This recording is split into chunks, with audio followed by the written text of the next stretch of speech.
Isso.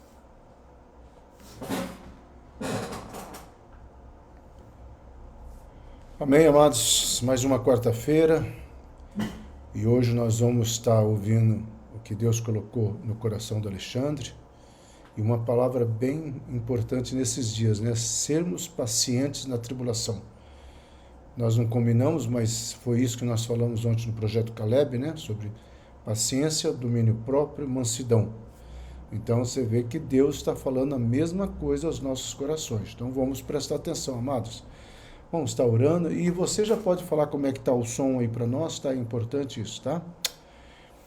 Pai querido, em nome de Jesus, nós colocamos mais uma vez, mais uma quarta-feira, pedimos tua graça, tua misericórdia, pedimos que o Senhor venha manifestar através do teu servo Alexandre e que os nossos corações estejam abertos para receber a tua palavra em nome do Senhor Jesus Cristo. Amém? Glória a Deus. Tiago, só fala como é que está o som aí para nós, pode ser? 1, 2, 3. Tem um stream até ele chegar lá.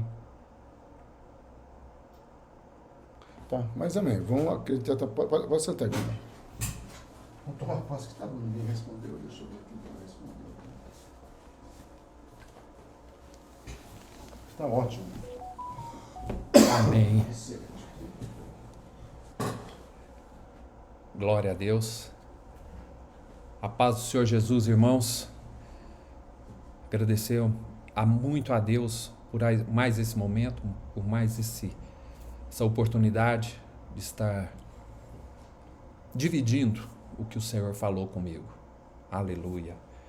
Irmãos, eu gostaria que vocês, quem tiver a oportunidade, abrir a palavra em Romanos, capítulo 5, versículo 3 e 4. Romanos 5, 3 e 4. Aleluia.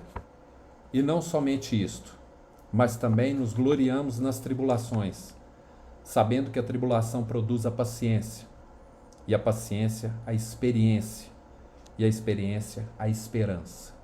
Glória a Deus. Amado Deus, glorioso Pai, prostrados estamos nesse momento diante de Ti, porque Tu és o nosso Deus, a nossa fortaleza, e sabemos que o Senhor tem propósitos maravilhosos na vida de cada um de nós.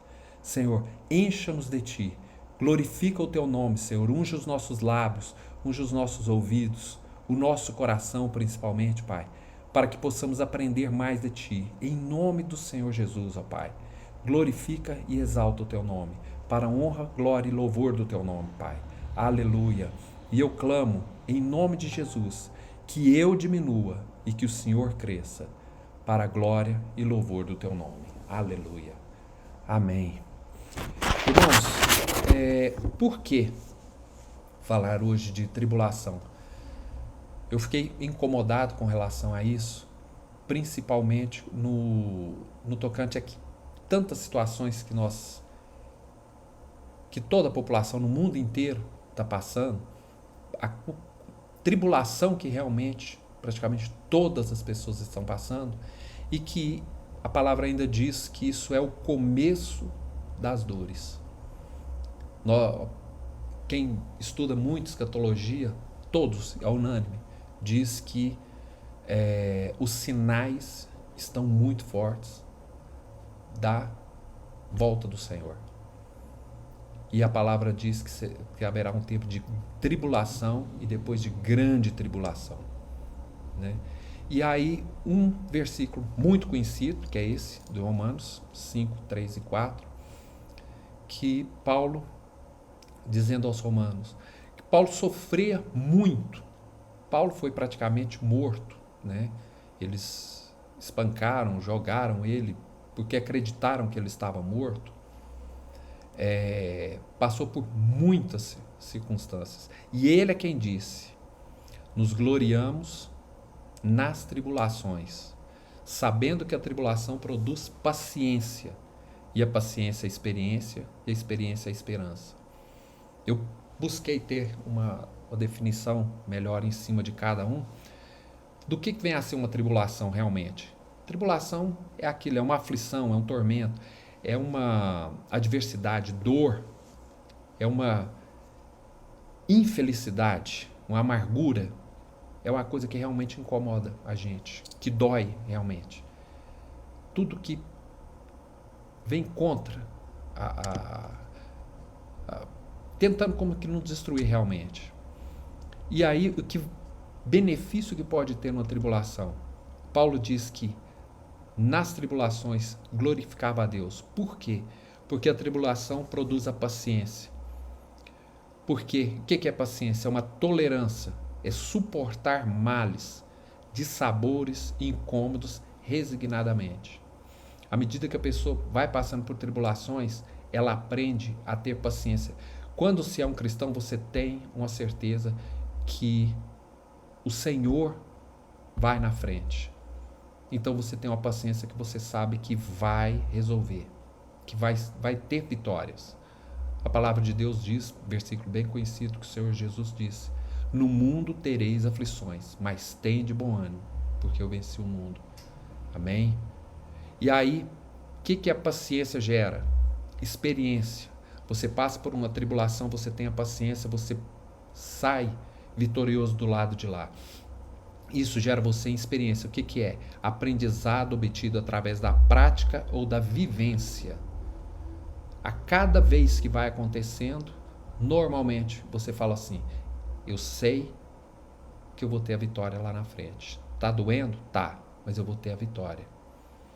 E isso gera esperança, que é a fé e é aquele que espera coisas boas, porque você tem uma certeza. E isso é como um círculo. Coisa de um mês mais ou menos, eu assisti um vídeo na internet que me chamou a atenção. Eu não sei se era um testemunho ou se era uma história, mas em que a mulher, ela dizia que ela havia tentado suicídio, graças a Deus não teve sucesso, e ela estava no hospital. E ela estava muito triste, muito, muito, muito triste. E aí ela se recuperando, e ela estava sozinha no quarto. E ela triste principalmente porque não teve sucesso no que ela tentou. E chegou um médico, e o médico entrou, e aí, por que você fez isso? Ela falou: porque a minha vida, ela é muito ruim, tem hora que fica muito ruim, e começou a reclamar. Aí ele mostrou aquele aparelho que fica subindo e descendo, né? Que marca os batimentos cardíacos, aquela coisa. Ele falou: o que isso aqui significa? Ela falou: é porque meu coração está batendo. Ele falou assim: não, isso aqui é a linha da vida. Você pode ver que tem hora que fica muito bom, tem hora que fica ruim. Tem hora que fica muito bom, tem hora que fica ruim. Porque isso é a vida. No momento em que fica linear, significa que sua vida acabou. A sua vida acabou. O normal é que você tenha isso. E aí esse médico falou, ela sentiu uma paz grande no coração e tudo bem. Já parou de pensar nessas bobagens. E passado um tempo entrou uma enfermeira e falou: nossa, você está bem melhor e tal, o que aconteceu? Ela falou: eu conversei com um médico que veio aqui. Ela falou assim: eu estava ali na porta, não entrou nenhum médico aqui, não entrou. Que dá a entender que teria sido o Senhor mesmo quem foi conversar com ela. E isso me chamou a atenção, essa questão de sempre você tem momentos de grande alegria, grande tristeza, grande alegria, grande tristeza. E a tribulação é uma constante. Porque sempre que superamos uma circunstância adversa, logo vem outra, muitas vezes em outra área da nossa vida. Às vezes você tem um problema financeiro, aí resolve esse problema financeiro, aí tem um problema no casamento, aí você tem aquela tribulação, resolve o problema no casamento, aí tem um problema social, tem um problema de saúde, e assim vai. Sempre tem. Porque o inimigo, ele não vai descansar. Ele não vai descansar. E se ele não conseguiu acertar de um jeito, ele vai tentar de outro, certo? Mas o importante é o quê? saber que essa tribulação, nós temos que descansar no Senhor. E essa tribulação, ela vai nos trazer paciência, porque eu sei que o Senhor vai me dar a vitória. Depois, essa situação, ela vai me gerando a experiência de vida que traz para mim mais uma esperança realmente, uma fé que Deus está comigo. Amém? E umas coisas que me chamaram a atenção, que nós temos que ter um entendimento no momento em que estamos passando por essa tribulação, que estamos passando essa circunstância. Primeira coisa, toda tribulação, toda circunstância, ela é uma permissão de Deus.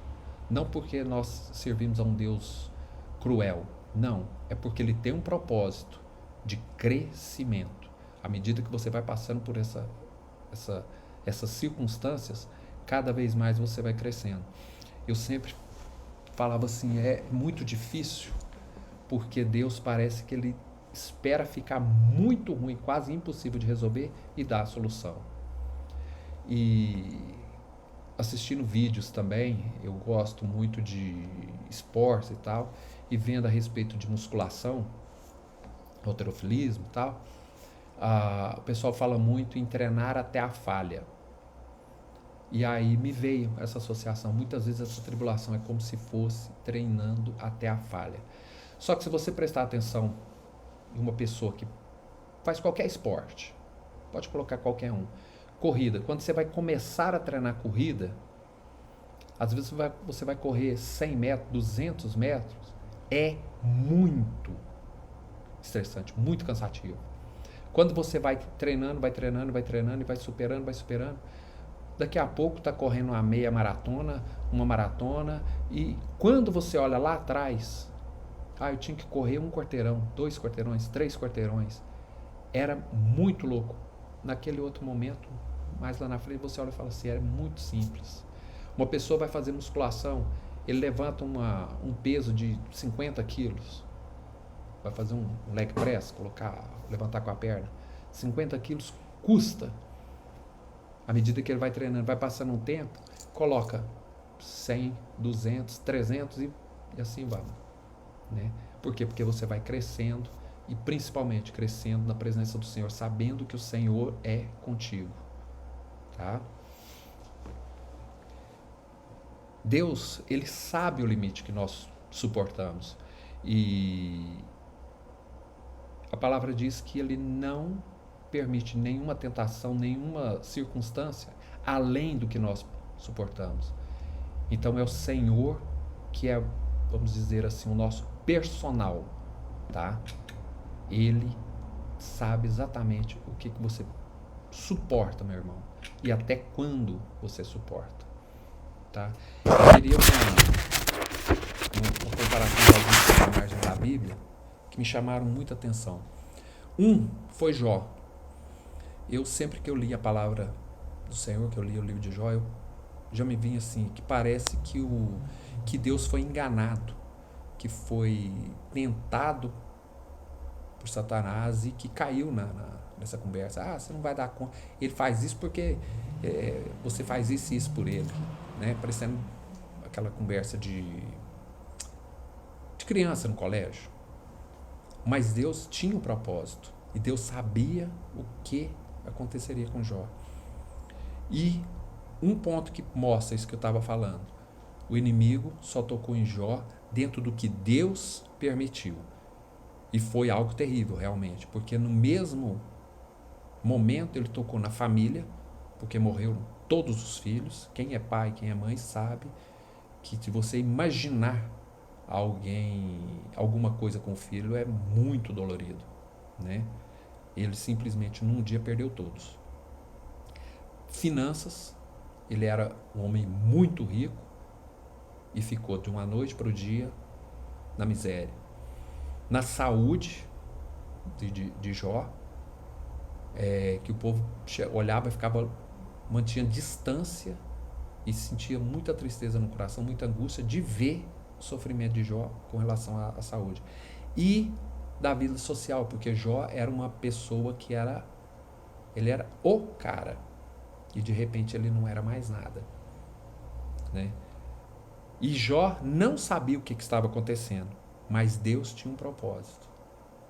Quando nós chegamos no final do livro de Jó, nós vemos o que a palavra de Deus, que sempre me chama muita atenção isso, que Jó fala: antes eu te conhecia de ouvir falar, mas hoje eu te conheço face a face, eu te conheço realmente, Senhor. O relacionamento de Jó, a palavra diz que ele fazia sacrifícios pelos filhos e tal, mas no final do livro você vê que Jó passou a ser íntimo de Deus e em cima dessa tribulação. Mas o que o Senhor, de repente, ele pode nos mostrar sobre tribulação? Eu queria que você visse em Daniel capítulo 3, que é bem conhecido também,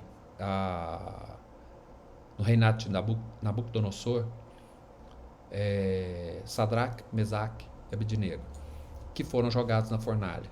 O que nós podemos aprender inicialmente, como um exemplo que o Senhor deixou ali? Primeira coisa, foram jogados 3, foi dado a chance a eles anteriormente de consertar o erro, né? Porque para uma sociedade eles estavam errados, mas eles diante de Deus sabiam o que deveria ser feito. E só lembrando que os 3, se fala muito do jejum de Daniel, né? Mas Daniel não fez esse jejum sozinho. Os 3 estavam juntos com Daniel também. Os 3 eram, nos dá um entendimento com relação a isso, que eles eram de oração realmente, eram pessoas que buscavam muito a Deus, né? Foram educados dentro da vontade do Senhor. Mas aí eles foram jogados na fornalha, e o rei via que não eram 3, eram 4. Isso mostra que no meio de toda a tribulação, sempre o Senhor está com você. Você pode até não perceber, mas Ele está. Ele está do seu lado. Eu não sei o que é o sofrimento, de repente, o que é a tribulação, o que é a luta que você possa estar passando agora. Mas eu posso te falar que o Senhor está do teu lado. Ele está do teu lado. Você pode não perceber, mas Ele está. E um dos propósitos é que assim que eles foram retirados da fornalha, o Deus Sadraque, Mesaque e Abednego, ele foi exaltado. Eles reconheceram que o Deus deles era realmente Deus.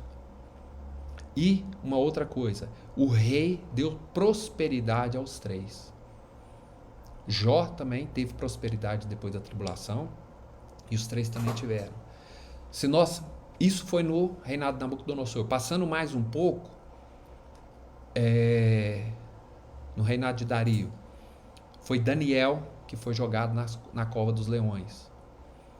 Por causa de ciúme, por causa de intrigas, vários não passaram a odiar, vamos dizer assim, a Daniel, tramaram e levaram Daniel a ser jogado na cova dos leões. O rei, que conhecia Daniel, que sabia da integridade dele, não queria que ele fosse jogado, mas como era uma lei, ele foi jogado na cova dos leões. E aí,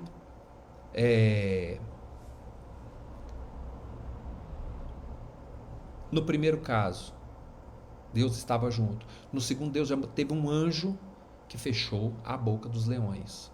Deus estava junto ali, protegendo Daniel também. Deus enviou esse anjo, e depois que Daniel saiu, todos aqueles que eram contra Daniel foram jogados para ser o almoço desses leões, logo depois de um jejum de uma noite inteira. Aí eu aprendo uma outra coisa muito importante.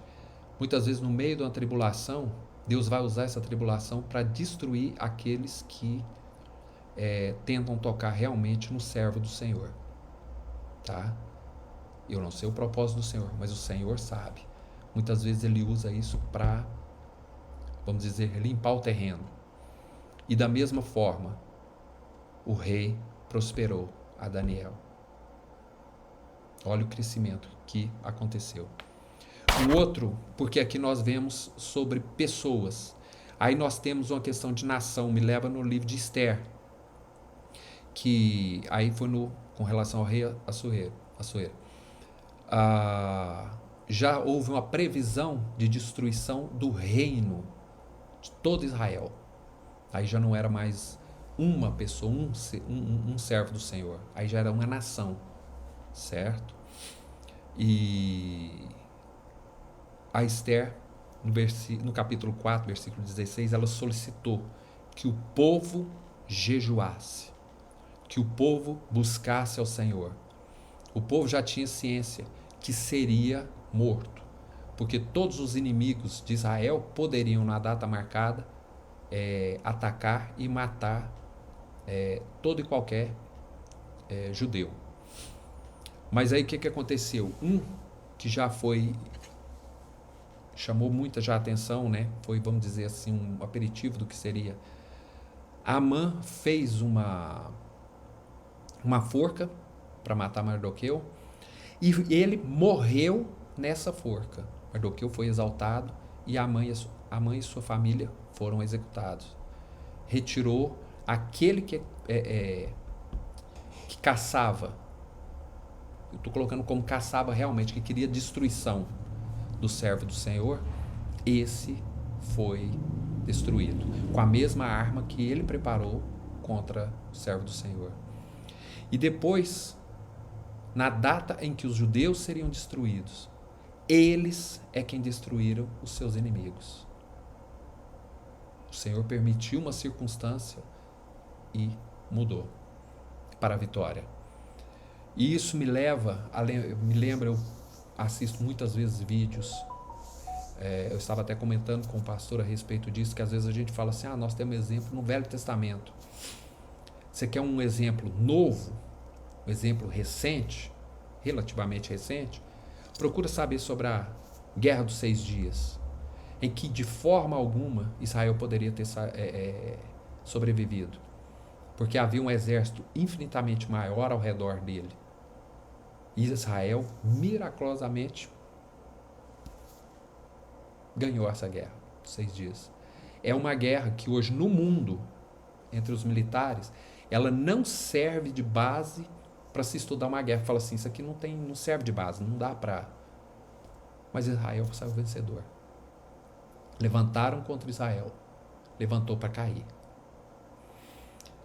E falando com relação a país, eu me lembro no livro de Juízes, porque à medida que vai passando gerações e gerações, uma geração ela tem uma experiência com Deus, ela se posiciona realmente com Deus, mas as gerações vão mudando e vai sendo uma história, e muitas vezes na segunda ou terceira geração já não se acredita mais em Deus, aí passa a fazer o que era errado. Israel, quando nós pegamos o livro de Juízes, era sempre assim, tinha uma fidelidade com o Senhor, buscando realmente, aí depois ia se afastando gradativamente à medida que vai mudando as gerações, depois passa por uma grande tribulação, aí volta ao Senhor, se arrepende, e aí volta a ter essa fidelidade com o Senhor e experimentar o que é o relacionamento com Deus. Israel vivia isso. Você lê o livro de Juízes, é sempre esse círculo. À medida que as gerações vão passando, esse círculo vai acontecendo. Uma tribulação que me chamou muita atenção na palavra foi de Abraão. Eu me lembrei que hoje Abraão é chamado, o pai da fé, que ele confiava realmente em Deus. E nós podemos ver isso no dia que ele se separou de Ló. No momento em que ele foi se separar de Ló, ele disse, você escolhe para o lado que você quer. Se você for para a direita, eu vou para a esquerda. Se você for para a esquerda, eu vou para a direita. Ló olhou, buscou aos seus olhos o que era melhor. Ele falou, então você vai. Eu vou, é ruim, mas eu vou aqui, porque eu sei o Deus a quem eu sirvo. Abraão, ele tinha um relacionamento com Deus, um relacionamento diferenciado naquela época. E o desejo que ele tinha era de ter um filho. Sara tinha esse desejo também de ter um filho. E aí depois que tem o filho, o Senhor pediu o sacrifício de Isaac. Aí quando a gente olha isso, quando você lê, é muito rápido, às vezes a gente não presta tanta atenção. Mas ele teve que 3 dias caminhando, levando o filho para ser sacrificado. E o filho perguntando, e onde que está o cordeiro? E ele só dizia, Deus proverá. E na última hora, Deus proveu realmente. Foi algo... E hoje, Abraão é o pai de 3 das maiores religiões do mundo, que é o judaísmo, cristianismo e islamismo. Islamismo porque ele foi, no caso, o pai de Ismael, né? Foi uma situação complexa, mas Deus deu a vitória para Abraão. E voltando, falando de Jó, depois que Jó passou por toda a tribulação que ele passou, o que aconteceu realmente com Jó? Ele cresceu espiritualmente. Ele cresceu espiritualmente. Como eu falei para você, antes eu te conhecia de ouvir falar, hoje eu te conheço face a face. Tem um hino que eu gosto muito que fala a respeito disso. Infelizmente agora me fugiu a letra, mas é um hino muito bonito que mostra a respeito do livro de Jó. É fantástico. E o outro, que Jó foi abençoado em dobro. Jó foi abençoado em dobro. Se você pega no início do livro de Jó, ele tem 500 camelos. No fim, ele tinha 1000. O que ele tinha no final é o dobro. Aí eu já vi muita gente falando assim, mas os filhos foi a mesma coisa. Não. Não foi. Porque aqueles primeiros filhos que morreram,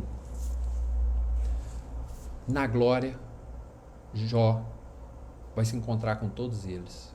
Ele vai ter o dobro de filhos também. Deus sabe, tá? E aí, por fim, uma tribulação que me chamou muita atenção esses dias. No momento em que Jesus Cristo foi crucificado, os discípulos passaram por uma situação muito complicada, porque todos eles largaram tudo para ser discípulo de Cristo, para andar atrás de Cristo, porque eles acreditavam que ele era o Messias, que veio para realmente reinar em Israel, para ser diferente. E ainda perguntaram uma vez para Jesus, Senhor, mas nós largamos tudo por você, para te seguir? Ele falou assim, de forma alguma, aquele que largou sua vida para me seguir não será abençoado poderosamente, várias vezes a mais. E de repente Jesus morreu. E de repente eles tinham que estar correndo, porque da mesma forma que crucificaram Jesus, poderiam caçá-los e crucificá-los também. Mas aí, no terceiro dia, Jesus ressuscitou, eles tiveram uma experiência milagrosa realmente, e depois que Jesus subiu aos céus, receberam o Espírito Santo, e aí aqueles mesmos discípulos que tremiam de medo com relação a o que poderia acontecer com eles, se tornaram os pregadores mais determinados, realmente, mais usados pelo Senhor. Um culto converte 3.000 pessoas, 5.000 pessoas. De uma pessoa que algumas semanas antes estava com medo. Há uma mudança muito grande. Passou por uma situação difícil, passou. Mas eu quero lhe falar isso, meu irmão. Cristo está contigo, Deus está contigo. E o fim dessa tribulação, você vai estar melhor, mais forte, com uma intimidade maior com Deus realmente. Amém? E aí, só encerrando e lembrando, que Deus permite a tribulação, mas em momento algum ele abandona o servo. Em momento algum. Você pode olhar e falar assim, mas minha situação está difícil nisso, mas Deus está contigo. Deus está contigo. Em nome de Jesus eu posso falar, Deus está contigo. E que Deus só permite a tribulação de acordo com as suas forças. Se você achar que você não vai dar conta, põe seu joelho no chão, irmão. Ora, fala assim, Senhor, me dá força, mostra que eu tenho força. E o Senhor vai te fortalecer com relação a isso, irmão. E que essa situação, ela vai mudar na hora certa. Na hora certa. Porque Deus tem um propósito. E na hora certa, o Senhor vai te abençoar. Na hora certa, o Senhor vai tirar aqueles que tentam contra você, Ele vai tirar do seu redor. Outra coisa, todo adversário que se levantar contra você, ele está levantando para cair. Todo adversário que se levantar, ele levanta para cair. Tá?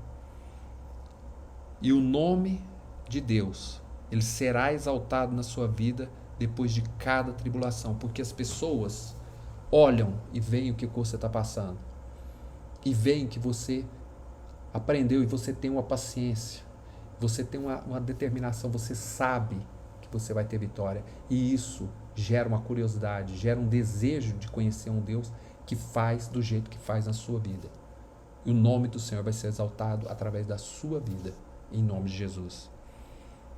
E depois de cada tribulação, nós estaremos mais fortes do Senhor. Amém? Pense sempre, depois de cada tribulação, eu vou me levantar do lado de lá, mais forte. Mais forte. Às vezes você pode pensar que não, mas eu posso te dizer, irmão, com base na palavra do Senhor, você vai estar mais forte do lado de lá. Tá? E em Romanos, capítulo 12, versículo 12, a palavra de Deus diz: alegrai-vos na esperança, sede pacientes na tribulação e perseverai na oração. Alegrai-vos na esperança, sede pacientes na tribulação e perseverai na oração. Hoje nós temos um acesso direto a Deus, um acesso direto ao Pai. Hoje eu posso pôr meu joelho no chão e saber que eu estou diante do Pai. Eu não preciso de o único mediador que eu tenho é Cristo, tá? Então eu posso chegar diante do Senhor pelo sangue de Cristo e ter esse momento com Deus. Tá difícil? Chora na presença do Senhor. Eu me lembrei agora de um hino do Matos Nascimento. Quer vitória? Vai chorando, geme e chora. Quer vitória? Vai chorando, geme e chora. Me lembrei também daquela música do irmão Lázaro. Vou passando pela prova, dando glória a Deus. Glória a Deus, glória a Deus. Ora, busca o Senhor. O Senhor, Ele permite essa tribulação para que você busque mais ao Senhor. E você vai crescer em conhecimento, você vai crescer em graça. E você vai ser cada vez mais um instrumento valioso na mão do Senhor. Ao ponto de, mais lá na frente, você vai olhar pessoas que de repente vão passar por uma mesma circunstância que você está passando, que você venha a passar, e você vai poder orientar, você vai poder dar a mão e falar assim: eu estou junto contigo, eu sei, eu já passei por isso e o Senhor me deu vitória. O Senhor vai te usar, irmão. Em nome de Jesus eu creio, o Senhor vai te usar. Amém? Eu agradeço aos irmãos e clamo em nome do Senhor Jesus, que Deus dê a cada um de nós, a cada momento, mais sabedoria, mais desejo de te conhecer, mais fome e sede da tua palavra, mais fome e sede de estar junto de ti, Senhor. Toca, glorifica o teu nome no coração de cada um de nós, Senhor. Encha-nos de ti, para a honra e glória do teu nome. Aleluia. Glória a Deus. A paz de Jesus, irmãos.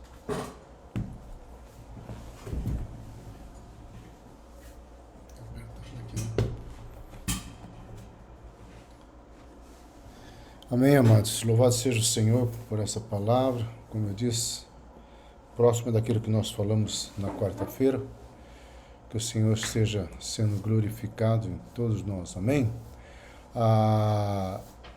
Sexta-feira agora nós teremos o culto de libertação às 20 horas, né? Então esteja preparado para estar conosco. Terça-feira que vem estamos encerrando as parábolas e depois provavelmente o Márcio vai fazer a palestra. Nós estamos com muita sede. Ainda hoje uma pessoa aqui que veio conversar comigo, né? Quando eu falei que o Márcio ia falar, ele disse, nossa, que benção. A palestra passada foi tremendo.